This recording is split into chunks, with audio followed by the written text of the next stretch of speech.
Assalamualaikum warahmatullahi wabarakatuh. Selamat datang di Centana Centini. Dalam kesempatan kali ini, kita akan menceritakan kembali perjalanan Adi Gunagama dengan istrinya Dewi dalam cerita yang berjudul Aka Jiwa Mengungkap Misteri Perjanjian Gaib dengan Para Lelembut Peminta Tumbal, episode ketiga. Cerita ini ditulis oleh Queer Tipping. Namun sebelum kita lanjut ke ceritanya, bagi kalian yang belum subscribe, silahkan subscribe sekarang juga, supaya tidak ketinggalan cerita-cerita seram lainnya. Jangan berlama-lama, ayo kita mulai ke ceritanya.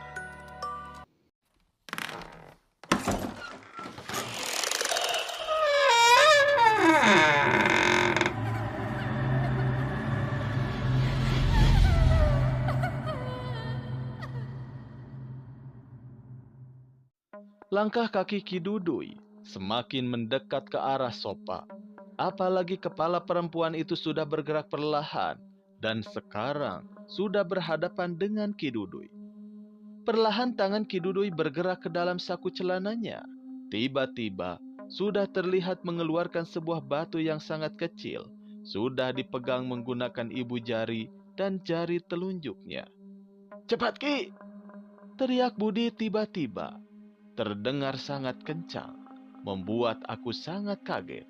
Apalagi disusul oleh teriakan sosok perempuan yang tadi hanya duduk di sofa. "Urus saja Dewi cepat, bawa ke kamarnya Gam!" bentak Ki Dudui melihat ke arahku. Sudah berdiri tepat di depan sosok perempuan yang terus saja berteriak semakin kencang, membuat gendang di dalam telingaku bisa saja pecah jika mendengar teriakan itu berkali-kali. Namun beruntungnya tidak didengar oleh Ibu Mulyani dan Teh Anggit. Dengan cepat aku berlari ke arah Teh Anggit dan Ibu Mulyani yang sedang memegang tubuh Dewi sekuat mungkin. Sementara Budi hanya mematung berdiri dengan keringat yang sudah mengalir membasahi wajahnya. "Pindahkan Gam," ucap Budi perlahan, mengatur napasnya yang sudah terdengar ngos-ngosan. Dengan cepat aku memangku tubuh Dewi yang terasa lemas dengan matanya yang sudah terpejam, membuat semakin panik, apalagi badannya terasa sangat panas sekali. Langkahku menuju kamar diikuti oleh Teh Anggit dan juga Ibu Mulyani. "Pelan-pelan Gam," keluh Bu Mulyani setelah membereskan selimut yang sudah berantakan sekali. Tergambar jelas dari gerak tubuh dan wajahnya ibunya Dewi itu rasa ketakutan. "Sosok yang sama di bawah Alda," ucapku perlahan, ketika melihat ke arah selimut yang sudah terdapat garis kusut di luar kebiasaan Dewi.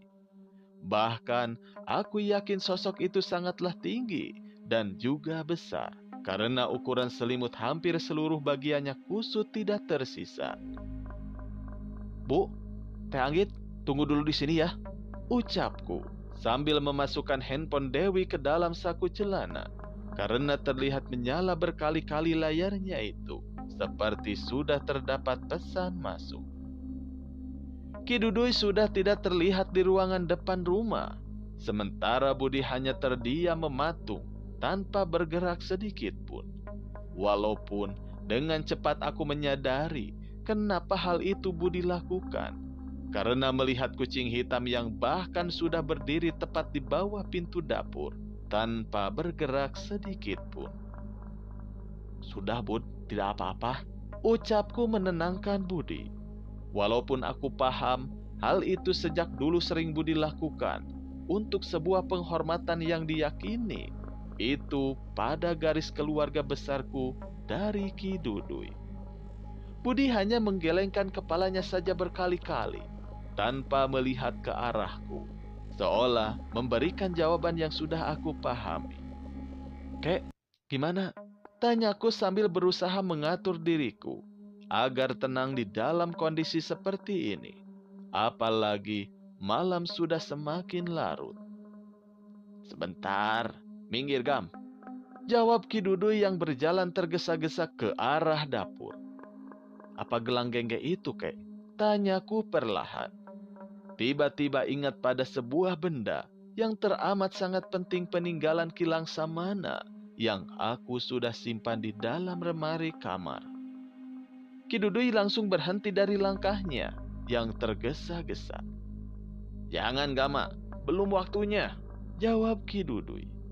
Aku hanya menyiapkan apa yang dikatakan Ki Dudui, termasuk wadah plastik yang langsung diisi oleh air hangat dan dimasukkan handuk kecil ke dalam wadah tersebut.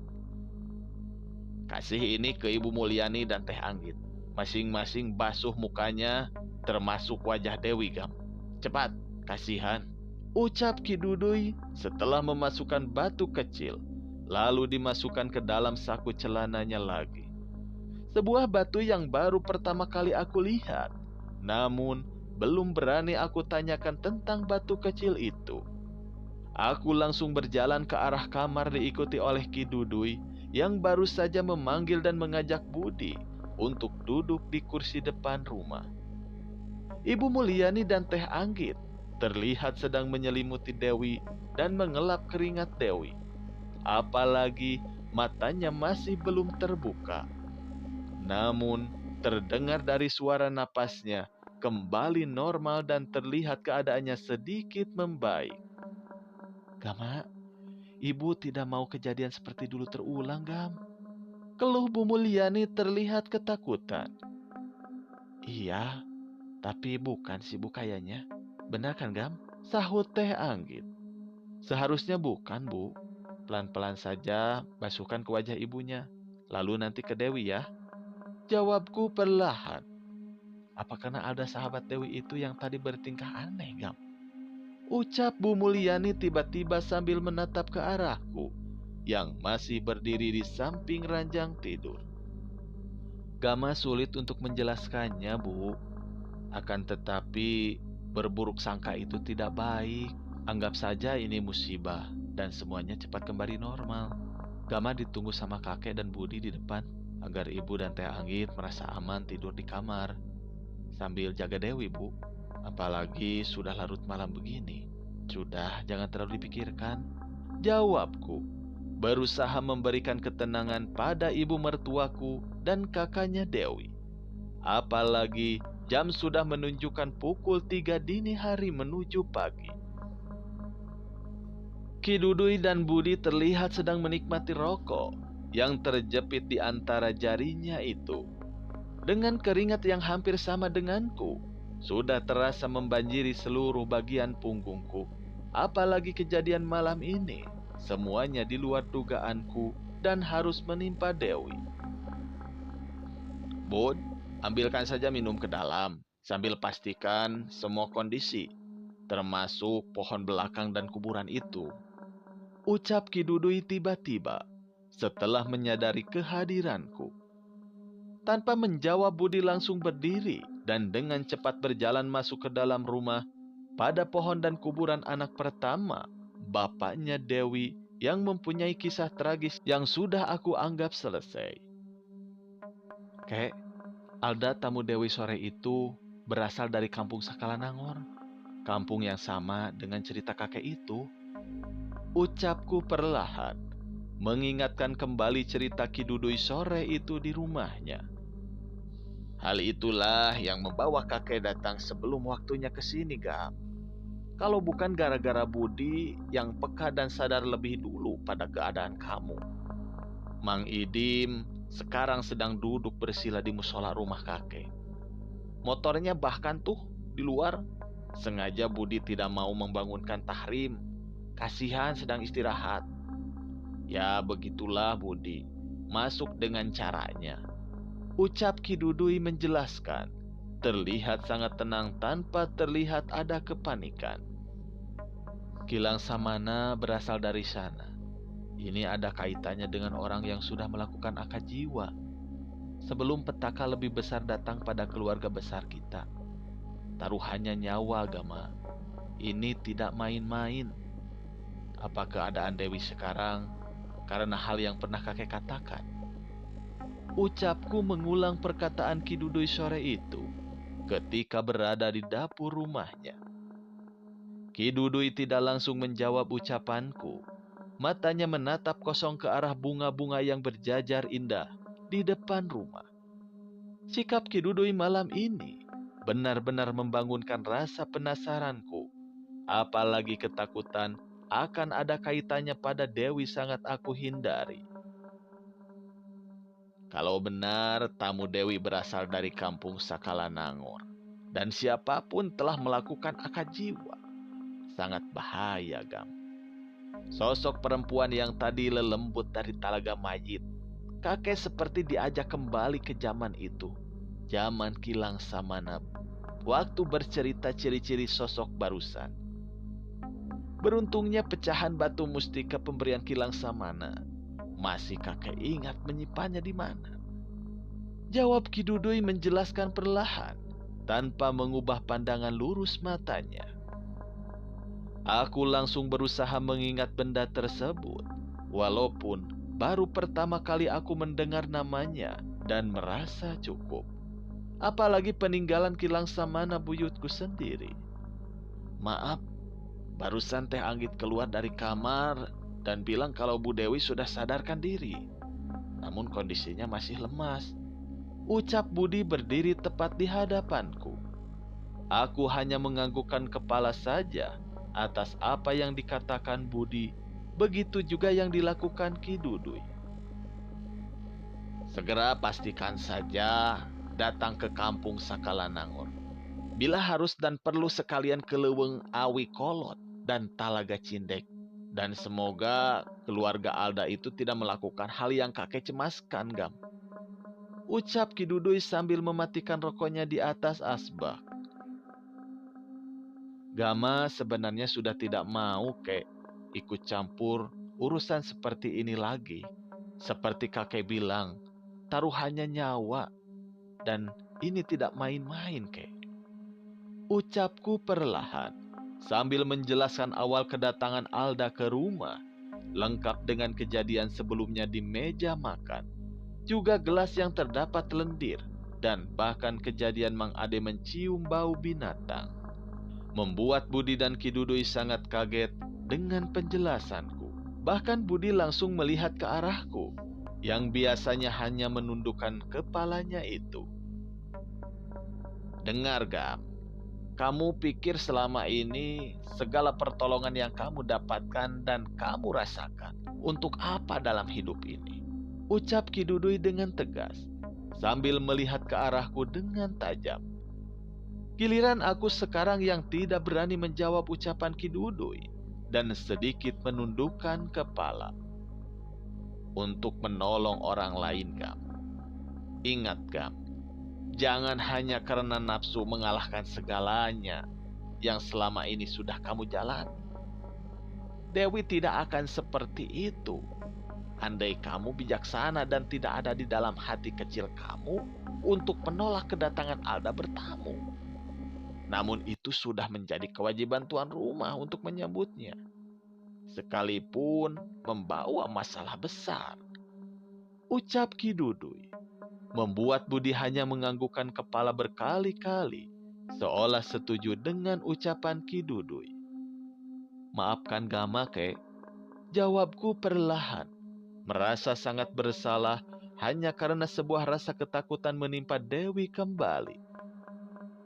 Kakek sama seperti kamu di usia muda, Gam. Rasa cemas pada almarhum nenek kamu bahkan lebih. Sekarang tidak apa-apa. Buatlah diri kamu tenang. Tugas kakek hanya mengingatkan. Ingat, Gama, setan berperan di atas rasa dan hati. Segera datang ke sana. Atau masalah kecil seperti ini, jika didiamkan akan perlahan menjadi besar. Menolong tidak perlu alasan apapun.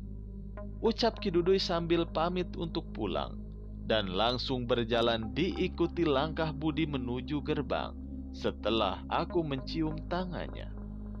Budi dengan perlahan membuka gerbang untuk Ki Dudui dan menutupnya lagi dengan perlahan. Walaupun tidak cukup masuk akal, Budi bisa membuka dan mengunci kembali gembok yang menggantung di antara besi keras itu. Benar apa yang dikatakan Ki Dudui, ucapku sambil perlahan masuk dan mengunci semua pintu. Aku seperti merasakan sebuah tamparan yang keras malam ini akan kesalahan pada diriku sendiri. Seolah apa yang sedang aku syukuri dan nikmati akan ketenangan dalam hidup ini adalah salah. Ketika datangnya Alda, malah tidak aku sambut dengan lapang dada, walaupun membawa mara bahaya.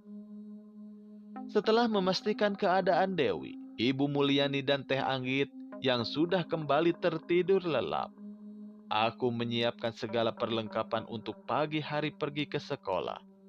Walaupun waktu istirahatku sekarang tinggal tersisa beberapa jam lagi, menuju waktu azan subuh berkumandang.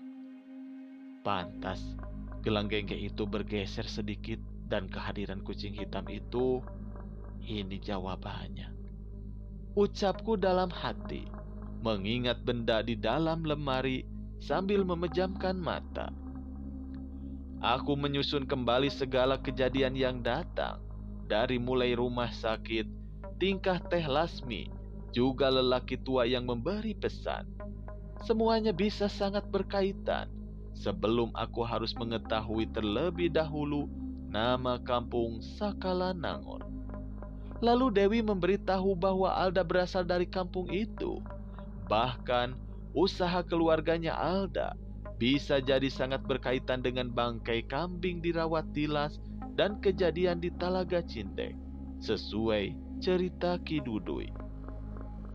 Aku baru saja menyadari handphone Dewi yang masih berada di dalam saku celana membuka mata kembali untuk memastikan pesan masuk itu. Bu Dewi, maaf sekali mengganggu waktu istirahatnya dan tidak ada maksud apapun. Kondisi Alda semakin memburuk sepanjang pulang dari rumah Bu Dewi dan bertemu dengan Pak Gama. Terus-menerus mengucapkan nama Pak Gama, namun tidak sadarkan diri.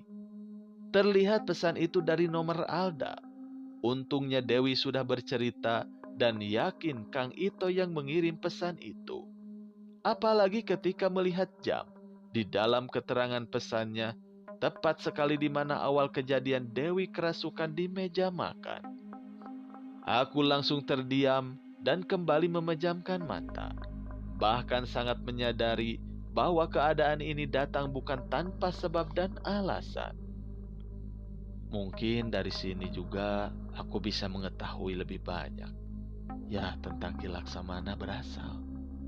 Ucapku dalam hati. Walaupun tiba-tiba disambut oleh berdirinya bulu pundakku secara perlahan, membawa sebuah ketakutan yang sangat wajar untuk aku rasakan. Jam weker tua dengan suaranya yang kencang sudah masuk ke dalam telingaku cukup keras.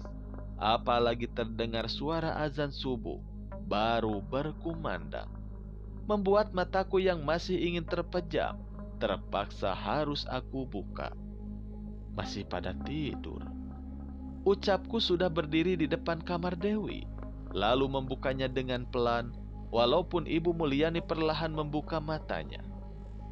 Bu, ini Gama mau ambil salin saja, tidak apa-apa. Ini mau mandi kok di belakang. Ucapku perlahan. Setelah mandi dan berganti pakaian, bahkan aku berkeliling rumah terlebih dahulu, karena takut kejadian semalam menyisakan hal-hal yang akan memancing kejadian itu terulang. Walaupun sangat kaget, ternyata kucing hitam yang semalam aku lihat tertidur di musola belakang, yang akan aku gunakan untuk beribadah subuh saat ini. Pantas saja kucing ini, ucapku dalam hati, mengerti sekali maksud akan kedatangannya. Cukup lama aku bersila di atas sejadah di musola, sambil memejamkan mata dan melaksanakan yang biasa aku lakukan setelah sholat. Merasakan angin yang dibawa pagi menerpa pundakku. Juga terdengar beberapa kali kran wudhu menyala, antara Teh Anggit, Ibu Mulyani dan Dewi yang menyalakannya. Aku kembali mengingat dan membuka perasaanku lebih peka akan sosok perempuan yang Ki Dudui sebut dari Talaga Mayit itu. Juga ingin merasakan kembali suara bambu-bambu yang bergesekan seperti di dalam leweng, yang perlahan aku yakini mungkin dari Leuweung Awi Kolon. Tumben kirain di kamar, ternyata di sini. Ucap Dewi yang sudah berdiri di belakangku, masih mengenakan mukena. Wi, semalam gimana? Tanyaku sambil berdiri, lalu menerima Dewi mencium tanganku. Dewi tidak langsung menjawab dan berjalan ke arah kamar yang langsung aku ikuti langkahnya. Dan terlihat sepintas Ibu Mulyani sudah berada di dapur. Baju dan tas untuk kamu bawa ke sekolah sudah aku siapkan, Gam. Aku juga kaget tadi Teh Anggi cerita, sementara yang aku ingat hanya sosok besar penuh bulu hitam. Dia menindih tubuhku, Gam. Aku takutnya sama dengan cerita Alda, yang sering disetubuhi makhluk seperti itu. Ya, sesuai cerita Kang Ito. Setelah itu aku tidak ingat apapun. Ucap Dewi sangat cemas. Itu handphone kamu di kamar, ada pesan dari Alda. Beberapa hari ke depan saja kita berkunjung ke rumah Alda. Jawabku sambil merasakan kebenaran yang Dewi katakan pagi ini. Dengan pertanda yang semalam datang kepadaku. Kamu sudah berubah pikiran, Gam? Apa karena Ki Dudui dan Budi semalam datang ke sini? Ucap Dewi terlihat cemas. Salah satunya itu, Wi. Doakan saja semuanya bakalan baik-baik saja ya. Jawabku sambil memegang tangan Dewi cukup erat sekali. Beberapa tahun ke belakang saja, kejadiannya gara-gara kamu menikahi aku, Gam. Jangan sampai di usia pernikahan kita sekarang, masalah ini gara-gara aku lagi. Ucap Dewi menahan air matanya terjatuh. Setelah aku jelaskan ada kaitannya dengan sosok dari Talaga Mayit dan berkait erat dengan Kilang Samana, agar Dewi tidak menyalahkan dirinya sendiri. Sepulang dari sekolah aku datang dulu ke rumah Umi ya, lalu nanti ke toko. Kalau Mang Ade tidak masuk kerja hari ini, mungkin dia masuk angin. Karena yakin Mang Ade pasti merasakan dampaknya setelah mencium bau binatang itu dari Alda. Setelah kembali meyakinkan keadaan semuanya kepada keluarga Dewi, aku pamit pergi ke sekolah dengan menggunakan motor yang biasa aku pakai.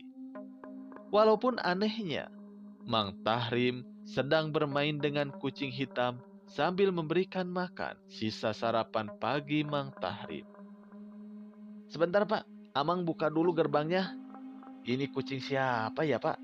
Kadang ada, kadang hilang di rumah ini. Aneh. Ucap Mang Tahrim yang sudah melihat aku berpakaian rapi. Aku hanya memandang ke arah kucing itu, dan dalam hatiku tahu betul alasannya hadir di rumah ini. Kayaknya nanti Amang mau bilang suruh ganti gembok pagar ah. Rusak nih Pak. Iya bilang saja Pak sama Bu Dewi ya. Jawabku walaupun tahu betul itu adalah ulah Budi semalam. Bersamanya awan yang mulai berganti warna dan mentari yang akan tiba. Aku sudah berada di sebuah jalan yang akan membawa ke sebuah tempat di mana aku mengabdi dan mengamalkan ilmu yang selama ini aku pelajari sebagai tenaga pengajar di salah satu sekolah dasar di kecamatan ini. Beberapa siswa dan siswi seperti biasa selalu memberikan salamnya kepadaku ketika berpapasan dan berbarengan denganku berjalan dari arah parkiran sekolah. Pagi Pak Gama, ucap salah satu sahabat guruku di sekolah ini. Pak Hadi, selamat pagi Pak. Jawabku sambil tersenyum. Gimana Pak Gama hari libur kemarin? Jenguk lagi Bu Lasmi ya? Tanya Pak Hadi sambil berjalan berdampingan denganku. Begitulah Pak, alhamdulillah lancar. Karena memang Pak Hadi, salah satu guru yang memperjuangkan aku beberapa tahun ke belakang kembali mengajar di tempat ini. Setelah ada niatan untuk mengajar di kota karena rencana tinggal di rumah pemberian Teh Lasmi yang membawa petaka itu. Beruntungnya juga bukan pertama kali aku harus menjalankan tugas sebagai guru dalam keadaan pikiran yang terbagi-bagi. Karena dampak kejadian sebelumnya dan hal itu sudah biasa. Malah siswa dan siswi kelas 6 inilah yang terkadang memberikan energi semangat lebih kepadaku. Dari senyum-senyuman dan kebiasaan yang terkadang bisa menyingkirkan sedikit masalah yang aku rasakan. Walaupun pada kenyataannya, beberapa guru sering sekali meminta tolong dan aku tolak berkali-kali ketika berkaitan dengan urusan alam lain yang sebenarnya hal itu juga selain kelebihan untuk diriku, melainkan sebuah cobaan. Karena harus bisa meyakinkan mereka percaya lebih kepada Tuhannya, bukan kepada ciptaannya. Mang Ade masuk kerja gama di toko, walaupun terlihat beberapa kali melamun. Aku sih baik-baik saja, walaupun masih kepikiran Alda. Nanti pulangnya ke toko saja, jangan dulu ke rumah ibu ya. Sekalian nanti sama aku saja. Baju salin sudah aku bawakan nih. Isi pesan dari Dewi masuk ke dalam handphoneku. Aku hanya membaca saja tanpa membalas. Apalagi yakin kejadian semalam berdampak pada Mang Ade. Tinggal beberapa menit lagi bel pertanda pulang akan segera berbunyi. Namun sejak tadi aku sudah melihat Bah Asep, satu-satunya pasapon sekolah, melihat ke arah dalam kelas. Bah, tumben, ucapku sambil menghampirinya yang sedang berdiri di balik pintu kelas. Aduh, maaf agama. Sebenarnya sudah 1 jam lebih, ada orang mencurigakan duduk di atas motor. Tepat di belakang gerbang tuh. Setelah bertanya nama bapak, jawab Bah Asep terlihat panik. Masih ada orangnya? Tanyaku heran. Apalagi ini baru pertama terjadi selama bertahun-tahun menjadi pengajar di sekolah ini. Ada pak, katanya mau menunggu saja. Mungkin sudah ada janji atau penting? Jawab Bah Asep. Anehnya benar-benar terlihat ketakutan. Apalagi tidak terasa berbarengan dengan bunyi bel sekolah bubar. Sudah aku dengar. Nanti saya ke depan, Bah. Ucapku sambil kembali melangkah masuk ke dalam kelas. Setelah para murid membaca doa sebelum pulang, dan aku menitipkan ucapan sebuah pesan seperti biasanya. Satu persatu, murid-murid bersalaman. Mungkin Budi, tapi tidak pernah biasanya juga sampai datang ke sekolah. Ucapku dalam hati. Berjalan dengan cepat ke ruang guru, bahkan tidak biasanya. Aku pamit duluan setelah menjelaskan ada keperluan. Dan beruntungnya, semua rekan-rekan guru selalu memahami akan hal seperti itu. Aku berjalan berbarengan dengan siswa dan siswi yang akan melewati gerbang utama sekolah. Terlihat juga Bah Asep berdiri dan bolak-balik membantu menyeberangkan murid-murid. Itu pak di sana, ucap Bah Asep. Bukan Budi, ucapku dengan cemas sambil berjalan mendekati seseorang yang masih duduk di atas motor tuanya yang terlihat tinggi, walaupun terkesan sangat mahal. Aku melihatnya dari belakang di bawah pohon rindang samping jalan, berseberangan dengan murid-murid yang sedang jajan sebelum pulang ke rumahnya masing-masing. Assalamualaikum. Maaf, Bapak mencari saya? Ucapku perlahan. Lelaki berbadan gempal yang sedang berada di hadapanku perlahan membuka helmnya, lalu menganggukkan kepala pelontosnya perlahan, namun masih menggunakan kacamata hitam. Gama, ini benar. Dengan suara yang berat. Benar, Pak. Jawabku sambil menerima uluran tangannya untuk bersalaman. Mendengar suaranya saja cukup membuatku merasa ketakutan yang tidak biasanya aku rasakan jika berjumpa dengan orang baru. Bahkan membuat aku memperhatikan sekitar, takut terjadi hal-hal yang tidak aku inginkan siang ini. Perlahan kacamata hitam itu dibuka secara perlahan, walaupun aku cukup kaget ketika melihat mata sebelah kanan lelaki berbadan gempal itu seperti bekas mengalami kecelakaan yang parah, sehingga terlihat hanya menggunakan satu mata untuk melihatnya. Tidak ada hal penting apapun, hanya ingin tahu saja dari dekat. Ini ternyata ucap lelaki yang belum aku ketahui namanya itu. Memperhatikan aku dari ujung kepala sampai ujung kaki, membuat aku dibuat aneh dengan tingkahnya. Maaf, memangnya dari mana bapak ini dan siapa namanya? Tidak mungkin tiba-tiba mencari saya sampai menunggu lama. Ucapku dengan sopan. Jangan mengurusi hal yang bukan urusan kamu. Sayang sekali masih muda ternyata. Jawab lelaki berbadan gempal, sambil kembali memakai kacamatanya, kemudian menyalakan motornya, lalu pergi begitu saja tanpa menggunakan helmnya kembali. Dari suara lelaki itu, aku merasa bahwa ada yang sedang tidak baik-baik saja. Apalagi bisa mengetahui tempat di mana aku mengajar, dan aku berpikir pasti mengetahui di mana rumah dan toko bangunan. Walaupun begitu, aku terus memandangi motor yang melaju dengan perlahan. Cepat ke toko, orang tadi berhenti lama di toko. Sudah aku ikuti, Gam. Sebuah suara yang membuyarkan tatapanku. Budi, siapa orang itu? Ucapku sangat kaget. Cepat pulang ke toko, aku ikuti dulu. Jawab Budi perlahan, sambil langsung menarik gas motor milik Mang Idim. Ini gawat, jangan sampai ada kaitannya dengan Alda juga Dewi. Ucapku panik, mengingat terus ciri-ciri motor lelaki pelontos itu. Sambil berjalan dengan cepat ke arah di mana motorku terparkir. Walaupun tidak mengerti bagaimana bisa Budi tiba-tiba mengetahui dan mempunyai kecurigaan yang sama denganku pada lelaki pelontos itu. Setelah keluar dari masjid yang tidak jauh dari lokasi toko bangunan berada, aku cukup kaget bahwa Budi sudah duduk di luar halaman masjid sambil menghisap rokoknya. Padahal waktu ketika Budi mengikuti motor yang aku curigai,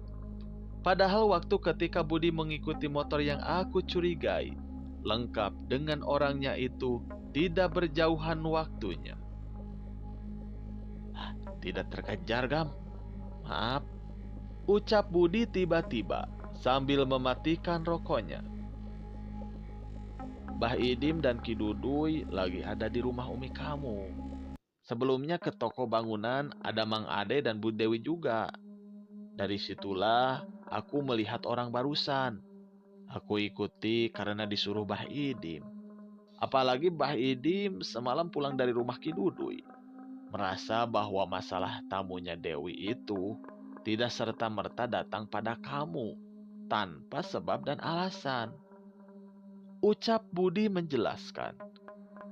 Hal yang sama barusan aku rasakan juga setelah melihat laki-laki pelontos itu, Bud. Jawabku sambil merasakan kecemasan yang aku yakini sama sedang dirasakan Mang Idim dan Ki Dudui di rumah Umi. Apalagi sudah cukup lama juga tidak berkunjung ke rumah Umi Esi. Cepat ke toko, kasihan Mang Ade. Sore ini Ki Dudui dan Mang Idim menunggu kamu di rumah Umi. Sekarang aku ke rumah Umi duluan ya. Ucap Budi perlahan, walaupun selalu sambil menunduk ketika berbicara denganku.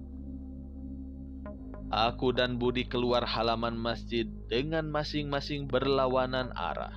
Apalagi aku harus cepat sampai ke toko. Terlihat dari kejauhan, Mang Ade sedang melayani beberapa orang-orang yang sedang berbelanja. Begitu juga dengan pekerja lainnya. Dewi langsung berjalan ke arahku. Mang Ade, Gam, ucap Dewi cemas. Segera aku menjumpai Mang Ade dengan wajah yang sangat pucat, walaupun tetap memaksakan dirinya untuk bekerja. Nih minum dulu, Mang. Kelihatannya capek sekali. Ucapku setelah membawakan botol minum yang telah aku bacakan sebuah doa. Apalagi memang benar ada bekas dari sosok perempuan semalam yang Mang Ade cium baunya itu. Pak, semalam Amang mimpi aneh. Tamu Bu Dewi ada dalam mimpi Amang, jawab Mang Ade sambil duduk di sebelahku. Aku hanya tersenyum saja, apalagi yakin bakalan berdampak. Beruntungnya, tidak separah apa yang telah Dewi alami malam itu. Walaupun kembali aku terbayang lelaki dengan kepala plontos itu. Pak, kan Bapak itu bisa lihat setan. Apa itu dalam mimpi saya setan ya? Hehehe, ucap Mang Ade tiba-tiba. Kalau saya bisa lihat setan, Mang Ade, yang takut bukan setannya, tapi saya, jawabku sambil tersenyum. Apalagi Dewi baru saja menghampiriku sambil memberikan kunci mobil. Mang Ade hanya menggaruk rambutnya saja berkali-kali. Padahal sengaja aku tidak ingin Mang Ade terbawa pikirannya akibat kejadian semalam yang menimpanya dengan serius. Tidak sesuai ucapanku barusan. Dewi langsung saja menitipkan toko kepada Mang Ade. Apalagi setelah aku memberi kode bahwa keadaan Mang Ade sudah baik-baik saja, serta menitipkan kunci motorku seperti hari-hari biasanya. Ada lagi ya, Gan? Ini juga ada beberapa kali telepon aku, tapi tidak aku angkat. Apalagi pesannya menyuruh aku dan kamu datang ke sana, Gam. Namun ketika aku balas, sudah tidak terkirim pesannya. Tuh, lihat. Ucap Dewi cemas ketika sudah berada di dalam mobil.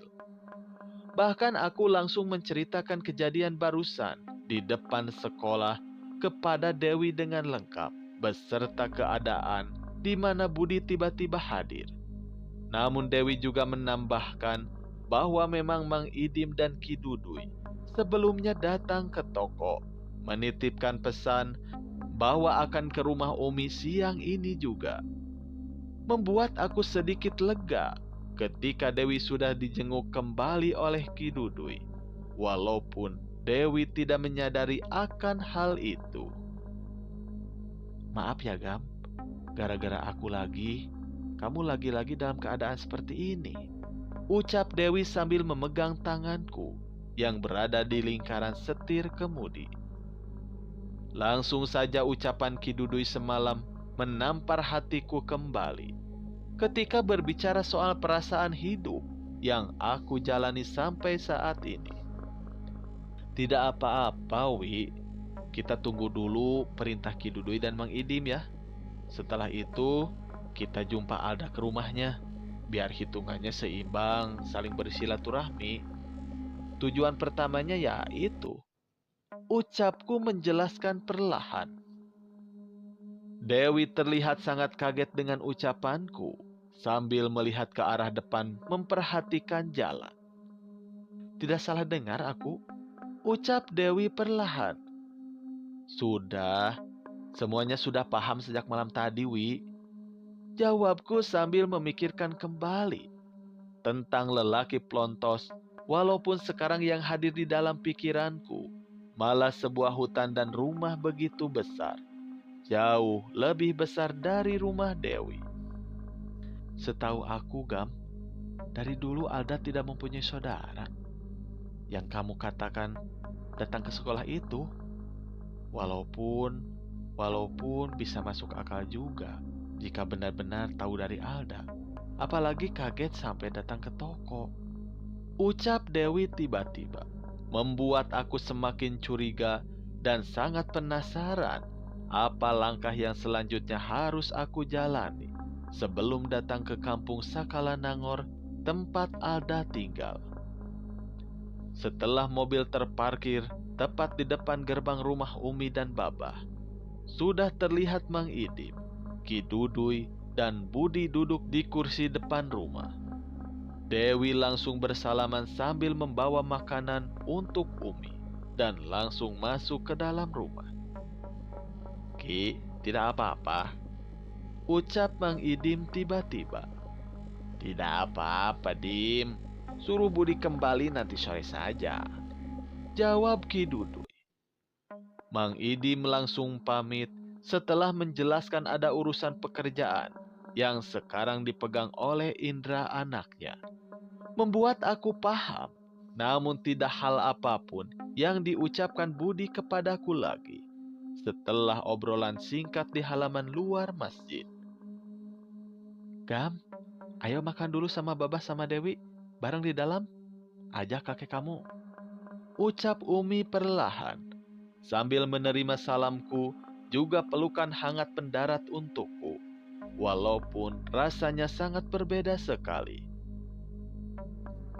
Duluan saja Umi, nanti Gama sama kakek, bareng sama Nandang dan Sidik juga. Jawabku sangat paham akan ada hal penting yang ingin kakek sampaikan siang ini. Apalagi matahari mulai turun secara perlahan. Ki Dudui mengambil rokok di dalam bungkusnya. Setelah meminum kopi hitam yang berada di dalam gelas yang biasa Umi siapkan. Asap itu tidak bisa bertahan melawan angin. Mengikutinya Gam, lihat saja ini. Ucap Ki Dudui perlahan membakar rokoknya itu. Aku memperhatikan asap putih itu mengikuti arah angin, dan aku paham maksud ucapan Ki Dudui saat ini. Kalau asap itu takdir dan angin yang diciptakan itu Tuhan, Ki. Lalu kemana selanjutnya Gama harus melangkah? Agar masalah ini bisa selesai, kakek pasti sudah dengar cerita dari Budi soal tadi di sekolah. Ucapku perlahan. Tangan Ki Dudui langsung bergerak perlahan ke dalam saku celananya. Kemudian dengan cepat mengeluarkan batu kecil yang semalam sudah aku lihat. Ini pegang dan simpan. Mustika Sahaya. Ada yang telah mengambil mustika besar dari pecahannya batu merah ini. Ya, itu di Telaga Cindek. Mereka melakukan ritual di Rawatilas dan Leweng Awi Kolot. Dulu Kilang Samana sudah menguburnya dalam-dalam puluhan tahun ke belakang. Tapi sekarang, bahkan selendang hitam yang dipakai untuk bungkus batu mustika itu sudah dipakai sebagai cindera mata pernikahan jiwa, yaitu dengan lelembut paling kuat di sana. Pastikan itu bukan keluarga Alda. Datang ke sana, bawa gelang gengge sebagai bukti bahwa kamu itu keturunan Kilang Samana. Walaupun hal buruk harus terjadi sebelumnya. Ucap Ki Dudui dengan sangat serius. Sebelum mara bahaya, kek? Tanyaku perlahan dengan jantung yang terus berdetak kencang setelah mendengar penjelasan di luar sangkaanku sebelumnya. Sambil memegang batu kecil yang Ki Dudui berikan, lalu aku masukkan ke dalam saku celana. Ya, sebelum perlahan mengenai pada keturunan Kilang Samana. Walaupun zamannya sudah berbeda, tapi akad jiwa pada mereka sangat berbahaya. Sekalian selamatkan jika Alda mau. Jika tidak, tidak ada pilihan. Jawab Ki Dudui sambil memegang tanganku. Bahkan Ki Dudui dan Mang Idim juga sudah memastikan bahwa sosok semalam di rumah Dewi benar adanya berasal dari kampung Sakalanango. Juga ikhtiar yang dilakukan oleh Ki Dudui mencari informasi, mendatangi Darman kembali. Walaupun sekarang yang aku dengar dari informasi Ki Dudui di antara rawa dan talaga itu, semakin banyak orang yang datang karena mudahnya mendapatkan ikan tidak biasanya. Malahan Ki Dudui mempunyai prasangka buruk bahwa itu adalah umpan untuk sebuah tumbal. Sebelum banyak nyawa yang ditumbalkan, Gam, bukan sekedar kekayaan semata, tapi kekebalan ilmu pada pemiliknya itu. Kapan bisa ke sana? Tanya Ki Dudui perlahan, karena menyadari suara langkah Babah yang mendekat ke arah depan rumah. di mana aku dan Ki Dudui sedang duduk. "Apa Dewi perlu ikut, Ki?" tanyaku perlahan. "Harus, makanya bawa gelang gengge kucing hitam itu," bisik Ki Dudui dengan sangat tegang. Bahkan aku harus merasakan terbawa oleh keadaan yang semakin berkaitan dengan Kilang Samana pada zamannya masih hidup. Apalagi sebuah nama sahaya galian mustika dan selendang hitam yang Ki Dudui katakan cukup membuat kepalaku tiba-tiba terasa berat.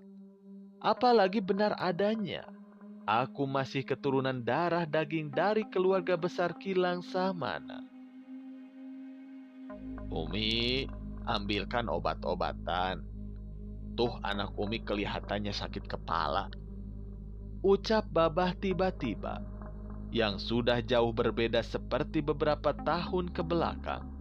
Apalagi sekarang lebih paham dan mengerti keadaanku. Segera aku mencium tangan Babah sambil merasakan di kepala sangatlah berat, seperti menahan beban, dan ini baru pertama kali aku rasakan. "Sana makan saja duluan, Gam. Apalagi pulang dari sekolah," ucap Ki Dudui sambil mengangguk. Namun aku merasakan hal lain dari tanda yang diberikan Ki Dudui, apalagi menyangkut Alda dan segalanya. Termasuk benda-benda yang terus saja diam di dalam pikiranku saat itu. Berada di dalam satu meja makan bersama Umi dan Dewi, aku hanya mendengarkan saja obrolan mereka. Apalagi tidak jarang banyak sekali bercandaan ketika membahas kedua adikku Nandang dan Sidik yang selalu ingin berjumpa dengan Dewi. Karena sekarang segala kebutuhan sekolah mereka, Dewi yang mengatur semuanya. Namun yang aku rasakan malah lain sekali.